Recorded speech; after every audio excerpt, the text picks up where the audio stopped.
won't traffic in fear and division. I won't fan the flames of hate.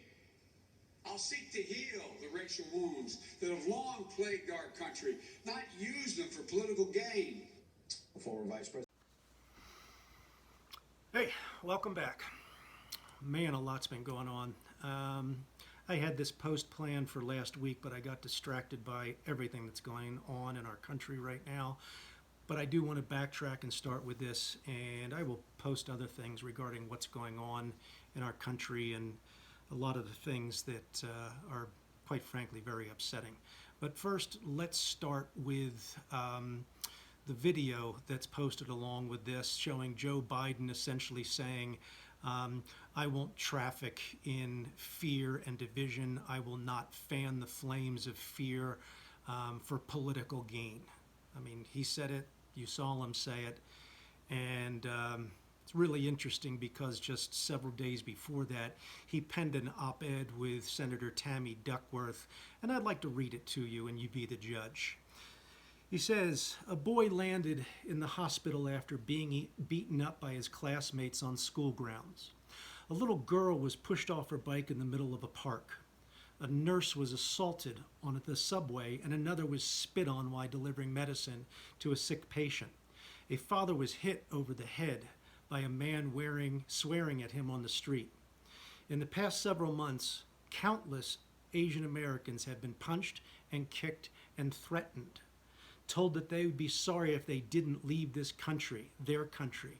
They had been blamed for COVID-19, yelled at by strangers in a parking lot, refused service at stores, and needlessly, cruelly scapegoated by the most powerful man on the planet, President Donald Trump, who has racialized the pandemic and stoked xenophobia every time he uttered the term Chinese virus. China. Okay, this is absolute, utter crap. How do I know that? It's quite simple. First of all, let's just look at the article itself. A boy landed in the hospital after being beaten up by his classmates on school grounds. Oh, so school was still in. So we knew at this point in time that this was exactly who we needed to blame. It was the fans of racism were being fanned by President Donald Trump. These Americans with their MAGA hats on told their children to go to school, find Asian children, and beat them up. Yeah, I don't think so. A little girl was pushed off her bike in the middle of a park. Oh, same thing. That's right. I'm sure everybody was social distancing except for these horrible people with their MAGA hats that came running up to push her off the bike. A nurse was assaulted on the subway. Oh, the subways were still running. So before we even knew what was going on, we were already picking on Asian nurses, okay? And the other Asian nurse delivering medicine to a sick patient. Come on. A father was hit over the head by a man swearing at him on the street. Sure.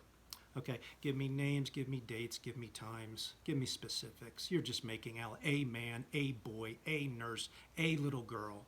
In the past several months, countless Asian Americans have been punched and kicked and threatened. This is utter crap. And the reason we know it's utter crap is because this is the main point of this rant. Not that Joe Biden and Tammy Duckworth made up crap and printed it in an op-ed. It's the fact that if this were true, the mainstream media would run breathlessly to the 6 o'clock news every single day, counting the endless attacks on Asian Americans that are the result of xenophobia by this president. I listen to the news all day long. I listen to the news on the radio on the way home. I listen to the news when I get home and I'm having a cocktail. You know what never has led? The countless attack on Asian Americans. That Asian Americans are cruelly and unjustifiably being attacked on a daily basis. Countless ones, mind you. Okay? If this were true, it would be reported every single night. Because that's the agenda of the media. The agenda of the mainstream media is to divide us with crap like this. And why I'm saying crap like this is because no one in the mainstream media took this article and called them out on it. They printed it. They let it run because that is their agenda. And we're just going to highlight more and more and more of this as we go on. Sorry that it's been a while between posts. Hope you're all doing well. Talk to you soon.